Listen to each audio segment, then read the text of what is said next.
Okay, the topic for today is proving God, right? I want to do this. I'll prove that I want to try to prove that there has to be a creator, and I'll do that without any biblical scripture or historical circumstances, etc. So I think the easiest way to do that is starting with a question. So, can something come from nothing, right? The answer is no. It's vaguely an idea that comes from... Okay, so the only circumstance where something comes from nothing is in like quantum mechanics, which I don't really understand to a certain point. Obviously, like I haven't done any research on quantum mechanics. I'm 17. That's actually a terrible excuse, but yeah, essentially, like Google says, rather than like nothing, it's called like a quantum vacuum. So it contains latent energy and fluctuating particles. So even in that situation, something exists and then creates something else, right? And there has to be some beginning, right? If time, well, okay, so like obviously Einstein said, vaguely, this isn't the exact quote, I'll pop it up on screen, but Einstein said time only exists so that we can show up somewhere on an exact time, essentially. Like, time it just exists for people. And then obviously, like it started out like in the beginning, it was like, you gotta go to dinner when it turns night, you gotta go to bed when it turns to night. And then it turned into, you gotta go to bed at 8, so you get your 8 hours of sleep if you wake up at whatever time. I don't feel like thinking about that. Anyway, so basically I've came to the conclusion there has to be a creator, right? Unless we're going with the idea that it's either a simulation or something that has just always existed, right? Also, if there was no beginning, would there be an end? There couldn't be an end. Can't have an end to something that there's no beginning for. So let's look at like what this creator would be, right? So it would be all-knowing, omniscient, would exist on a different plane than we do, wouldn't factor in time at all, because it also like all-powerful, because obviously it created the earth, everything around us, etc. And then us being the only species that like has time to sit down, think about things, and also just the mental cognition and wherewith to think over a wide variety of topics and confusing topics, like there being a creator. We would be given the most information about said creator. So from this premise, a God must exist. But what God is it, right? So this is the part where I'm going to go into using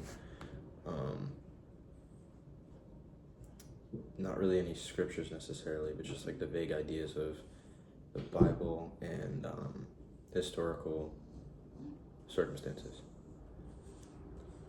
Okay, so I believe that this creator would send somebody down, right?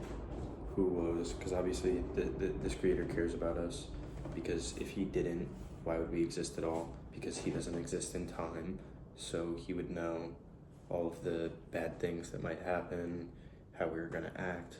Clearly, he would care about us, or else he wouldn't have created us at all, right? So he would send down somebody, something that could communicate with us, and then he would also send written and spoken accounts of his information, his word, right?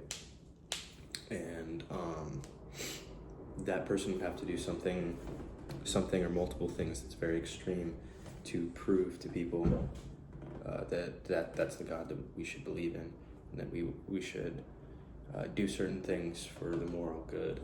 So dying on the cross, and then different like, what are they called? Miracles? Yeah, miracles. That Jesus did in the Bible. And then proving Jesus in the same way that you could prove Abe Lincoln, George Washington, Nikola Tesla more recently, people like that. in the past that we have written accounts of, more Abe Lincoln, that we have, like, and George Washington, that we have written accounts of, as we have written accounts of Jesus, including atheist, religious, etc. Like, both people, both sides, talked of Jesus and how he acted, what he did, etc. This God would, being that he knows essentially everything, everything that we know, right? Everything that every single human being on this planet knows,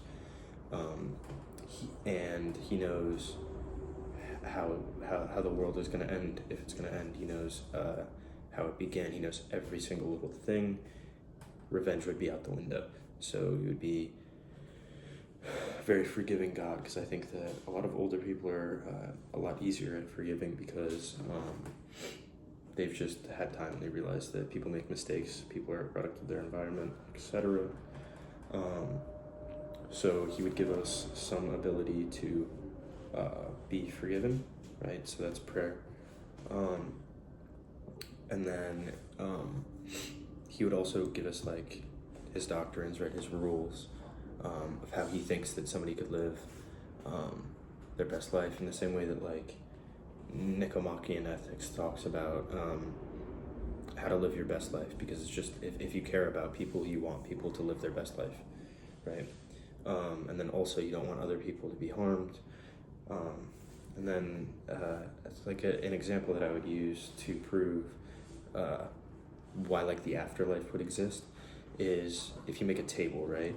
You're gonna sand it down, make sure it's made out of strong wood, use the correct materials for it, because you want it to last, right? You don't want to make a table and then break it in half and never use it again, right? So this God would create some type of everlasting life, so that his creation isn't gone forever. And then free will would also be something that would be really important to said God, because without free will, then belief doesn't exist, right? So you don't truly believe in God if he didn't give you that choice to believe in him. If he said, you're gonna have to believe in me, type thing, right? And then even further, in the afterlife, giving the choice to depart from God, go to hell, or stay with God, go to heaven. That would be something that I think would make the most logical sense. And then this God would also create a way for his creation to create more, because, same table example, you want to be able to see your creations live out and be used, right? So that's like where procreation comes in. And then also that God would realize, wanting to make his creation happy, he would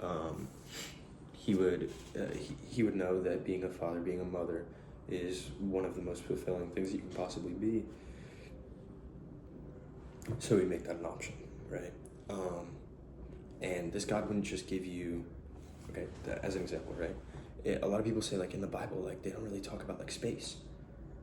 The people who were reading the Bible when it was first created, if you said, there's a planet called Saturn, they'd be like, this guy is smoking crack. Like, who wrote this, right? This is no higher being. This is somebody just making stuff up, right? So you would give them the logical conclusions that they could already make in their own head, right? And put them simply, and write them down, and make sure that they were carried through generations, right? Yes, so in conclusion, I do believe that a God exists, and if that God does exist, I believe it makes the most sense for it to be the God of the Christian faith.